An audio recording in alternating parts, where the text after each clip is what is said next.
Hi friends, பொங்கலுக்கு மொதல் நாள் க்ளீனிங் ஒர்க் தான் கொஞ்சம் பார்த்துட்டு இருந்தோம். கார்டன் ஏரியா எல்லாமே க்ளீன் பண்ணியாச்சு. அன்னைக்கு காலையிலே என் தம்பி ஊர்லேருந்து வந்துட்டான். அவனை நேரம் எங்கேயே வர சொல்லிட்டேன். அம்மா அப்பா நைட் வந்துருவாங்க. அவன் ஹாஸ்டல்லேருந்து கொண்டு வந்த ட்ரெஸ் எல்லாத்தையும் வாஷிங் மிஷினில் போட்டு வெயில் அடிக்கிறப்பே காய வச்சு எடுத்து வச்சாச்சு. அன்னைக்கு லஞ்சுக்கு ஹஸ்பண்ட் சிக்கன் தான் எடுத்துகிட்டு வந்திருந்தாங்க. பாதி சிக்கன் குழம்பு பண்ணிவிட்டு மீதி 65 பண்ணிடலாம் தான் பிளான் பண்ணியிருந்தோம். ஆதித்யா அவங்க மாமா பார்த்தது செம்ம ஹாப்பி ஆகிட்டா. அவனை விடவே இல்லை. ஃபுல் டே அவன் கூட தான் ஸ்பெண்ட் பண்ணால். எனக்கும் கொஞ்சம் வேலை பார்க்குறதுக்கும் ஈஸியாக இருந்தது. அன்னைக்கு லஞ்சுக்கு எக்கு பாயில் பண்ணி ஃப்ரை பண்ணியிருந்தேன். ஹஸ்பண்ட் 65 ரெடி பண்ணிட்டு இருந்தாங்க.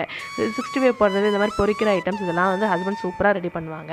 லஞ்சுக்கு சிக்கன் குழம்பு சூப்பராக ரெடி ஆயிடுச்சு. அது போக எக்ஸ்ட்ரா ரசம் வச்சிருந்தேன். இந்த சிக்கன் குழம்போட ரெசிபி நாளைக்கு ஷார்ட்ஸில் ஷேர் பண்ணிடுவேன். கண்டிப்பாக செக் பண்ணி பாருங்கள். வழக்கம் போல் பொங்கலுக்கு முதல் நாள் நைட் கோலம் போடுற வேலை மட்டும் இருந்தது. அப்பா அம்மா வரதுக்குள்ளே சரி அதையும் பார்த்துடலாம்னு சொல்லிட்டு நான் பார்த்துட்டு இருந்தேன். என் தம்பி கலர் கொடுத்துட்டு இருந்தான். ஆதித்யா ஒரு வழியாக தூங்கி வச்சாச்சு. சிம்பிளாக ஒரு கோலம் போட்டு முடிச்சாச்சு. அம்மா அப்பாவும் நைட்டே வந்துட்டாங்க. எல்லாருமே சாப்பிட்டு தூங்கியாச்சு. இந்த வீடியோ பிடிச்சிருந்தா லைக் அண்ட் கமெண்ட் பண்ணுங்கள். நாளைக்கு வீடியோவில் பார்க்கலாம்.